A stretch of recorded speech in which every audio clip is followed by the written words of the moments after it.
but you guys talked about some really like hopeful and uh, like inspiring ideas. I would just bring it back as well to point two that life is difficult, and the difficulty and the fallibility together don't just cause like little annoyances, they cause really, really dark things to deal with, and the going's really tough.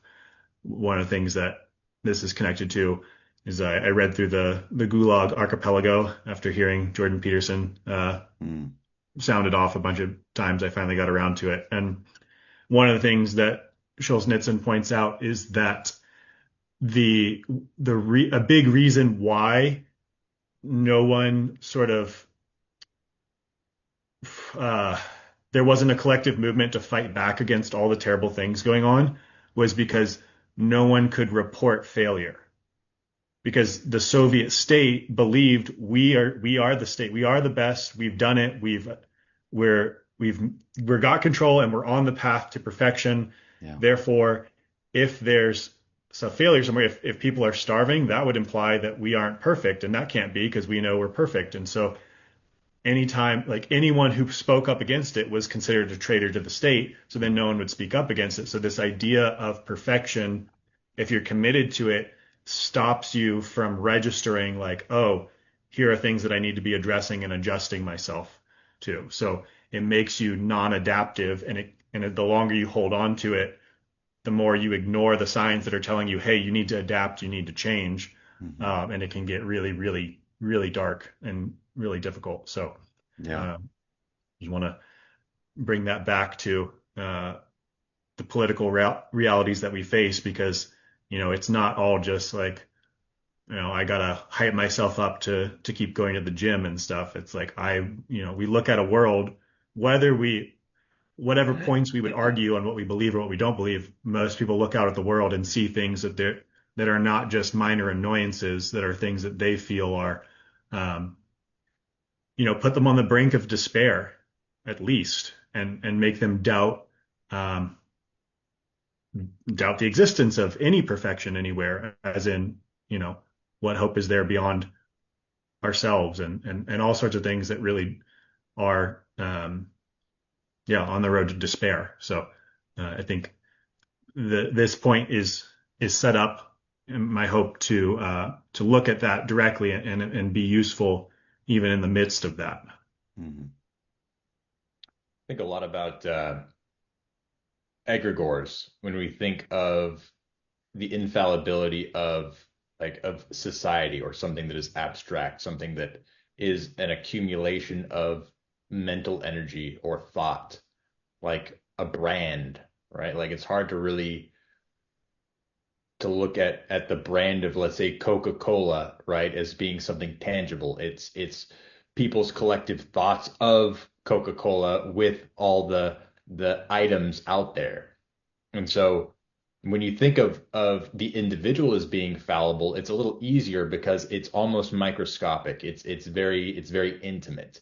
But when you look at something outside of us, like a nation or as a society or a company that isn't like, you can imagine one person as being the sole arbiter or the person responsible for this, you're less likely to think of it as being fallible. And I think that's why something runs out of speed because like let's say the Roman Empire or the USSR, because people put too much thought into it being infallible, and they didn't individually experience the infallible nature of the group, the nation that they're in. And so everything's fine, hunky dory until it's not. And Hmm. then it's not. And so you're not getting those levers, those feels of like, okay, maybe we're not on the right path. I don't, we can feel it right now in our society. But I think that's because, and this will tie into further mantras, but I think that's because we're so interconnected now. It's not Hmm. like Bill on his farm and then his neighbor Jim is 3 miles away and it's like now we're at a point to where something happens in Bangladesh and we know about it instantaneously, rather than there being little skirmishes happening all throughout the nation and we don't know anything about it because we're not interconnected. But again, that's a little later. But I think that ties into the perspective of a nation or something outside of us, something external, as being infallible because we can only observe it abstractly. Yeah.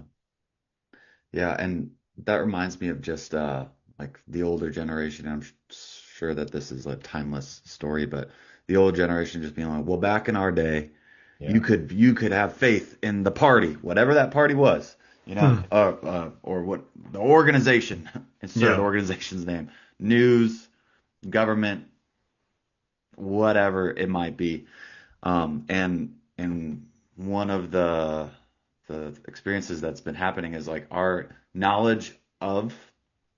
knowledge and awareness in an objective sort of sense, not necessarily wisdom, but our knowledge and awareness of things going on and perspectives on situations is growing exponentially, and that's all of a sudden like allowing us to see the man behind the curtain in Wizard of Oz.